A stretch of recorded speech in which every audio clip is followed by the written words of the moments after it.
en la ciudad de Río Cuarto, y de acuerdo a un estudio realizado por el Consejo Económico y Social, la pobreza, ese fantasma que nos sobrevuela de una manera tan precisa a nuestra sociedad, ha crecido. Sí, Pablo, es un informe que se conoció en las últimas horas que da cuenta de la pobreza en Río Cuarto, que está por encima del 55%, y el dato me parece que también es la tendencia, porque respecto del informe anterior, la pobreza en nuestra ciudad ha crecido. Bueno, y afecta entonces a más de 100.000 personas. 102.000 personas en Río Cuarto, según este estudio, están en situación de pobreza. Mira, y lo que decía recién, el último informe indica que el 56,6% de, ya vamos a consultar si es por hogares o por personas, son pobres. Este es el porcentaje de pobreza, pero la medición anterior había estado en torno del 53%. Irma Ciani es la presidenta del Consejo Económico de la Ciudad y Social también. Hola Irma, buenas noches, bienvenida. ¿Qué tal? Hola, Buenas noches. Buenas noches, ¿cómo les va? Bien. Bien. Primero, felicitarlos por los 60 años que acaba de cumplir el canal. Gracias, Muchas Irma, gracias. gracias. Y ha sido parte usted, Irma. ¿Cómo? Ha sido parte usted tantas veces Sí. Consultada. Sí, la verdad que creo que llevamos la misma cantidad de años Ah, muy bien. haciendo esto. Ah, muy bien, muy bien. Bueno, Irma, un dato con cifras, pero que es importante que lo digamos siempre, ¿no? Son números y detrás está la gente. Sí, eso es lo que yo digo. Cuando hablamos de la política siempre tenemos que pensar que la política se hace para la gente y con la gente, ¿no? Tener en cuenta que hay personas detrás de los números. Este informe que nosotros acabamos de dar a conocer es sobre pobreza multidimensional, es decir, que no solamente tomamos la pobreza por ingresos, sino que con otras variables que tienen que ver con la vivienda, tiene que ver con la salud, el acceso a la salud, a la educación, el hábitat donde está la vivienda, donde se desarrolla la gente. También tiene que ver con las estrategias que se crean para el hogar, que es una variable nueva que hemos incorporado. Y bueno, estos datos los produce el CECRE, que es el Centro Coordinador Regional de Estadística, que creamos en el Consejo Económico y Social, y bueno, que está a cargo de personas que son egresados de nuestra universidad, pero con un alto perfil dentro del mundo de las estadísticas. Así que este dato del 56,6% tiene que ver con que si alguna de las variables, vivienda o salud o educación, la población no tiene acceso, ya es suficiente para decir que ese hogar está en una situación de pobreza. Bien. Entonces, por eso no tomamos solamente el ingreso. El dato es muy fuerte porque la mayoría de las personas que habitan en la ciudad son pobres. Si vos lo pensás que es más del 50%, sí, claramente.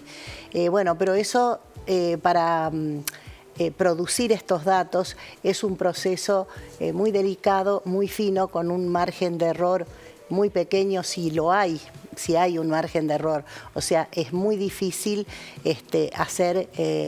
dar un indicador perfecto, pero lo que sí sabemos que nuestros datos son confiables. También es importante que se refiere a la ciudad de Río Cuarto, pero a mí me gustaría decir que cuando nosotros damos a conocer estos indicadores, no tienen que ver con eso de asustarnos y decir, lo que está pasando en Río Cuarto, sino que sabemos que se está dando ese indicador dentro de un proceso que es nacional, provincial y local. Claro, que no es una realidad es una propia realidad, de Río Cuarto. Es decir, y tampoco depende de un gobierno que hace 30 días que está en funciones. Claro. Claro, eso yo creo claro. que es correcto señalarlo.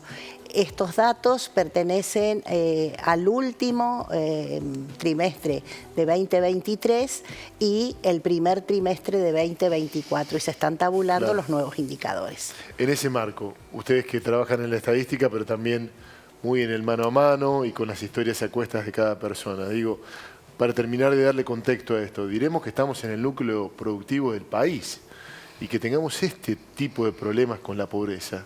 ¿Cómo se explica? ¿Cómo se vive eso? ¿Y cómo ven ustedes que impacta en el día a día de la ciudad?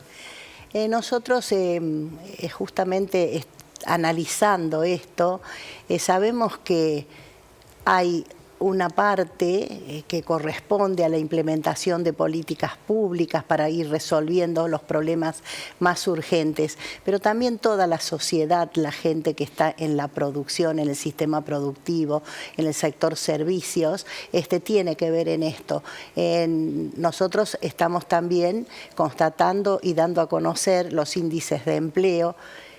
Hay una diferencia muy pequeña cuando hacemos el cuadro comparativo, que es de 3 puntos respecto de la situación anterior, es decir, que se han sumado 3 puntos en el índice de desempleo, pero tiene que ver también con este periodo de recesión que estamos pasando, hay que contextualizar las cosas. Es decir, no podemos tirar datos sin decir que son parte de un proceso que está viviendo todo el país. Claro. Me parece a mí también resaltar la tendencia, siempre hablamos de las tendencias. La tendencia es a la suba, respecto al informe anterior. Sí, respecto, que coincide con las estadísticas, claro, otras estadísticas. Por ejemplo, si nosotros tomamos los datos, digamos, de política por ingresos del último trimestre del 23 y primero del 24, los datos dicen que teníamos el 32% de pobreza y pasó al 42%, o sea que la diferencia es bastante importante. Y después lo mismo si hacemos los datos comparativos de la pobreza multidimensional, que es más pequeña la brecha, sí. Del 53% pasó al 56%. ¿Y cómo se conforman estos datos? Si una de las variables son de alto impacto en la pobreza multidimensional, como en el caso de la vivienda, que sabemos que hubo suba de alquileres, que hubo liberación de alquileres, entonces no solamente tiene que ver con lo que tiene que ver con el costo en sí mismo, sino también con la calidad de las viviendas, claro, que se toma la variable. Es decir, si la vivienda es una vivienda digna o si, por ejemplo, es una vivienda sin pisos, es una vivienda sin sanitarios, eso tiene que ver con la dignidad de la persona. Por eso nosotros decimos que la pobreza multidimensional tiene que ver con la vulneración de los derechos de las personas. Es decir, si no tenés acceso a la educación por una cuestión de pobreza, si no tenés derecho a la salud. Dos índices que vimos y que son preocupantes es en el caso de la vivienda, que es más del 50% el impacto, y en el tema salud el 30%. Eso no quiere decir que la gente no puede atenderse, sino por ahí hay mora en el tema de los turnos, en la compra de medicamentos, pero todavía el sistema lentamente va funcionando. Pero también hay gente que ha perdido su empleo y perdió su sistema de salud solidario, que son las obras sociales. Claro, se fue del sector privado al sector público. Claro. Claramente. Ese es el tema. Irma, gracias por los datos, aunque la verdad no sean halagüeños en este caso. Sí.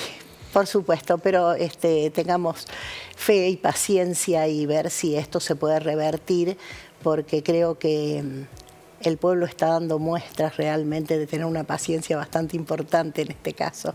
Gracias, Irma. Muchísimas gracias. Al contrario, gracias a ustedes. Que tengan buenas noches. Gracias.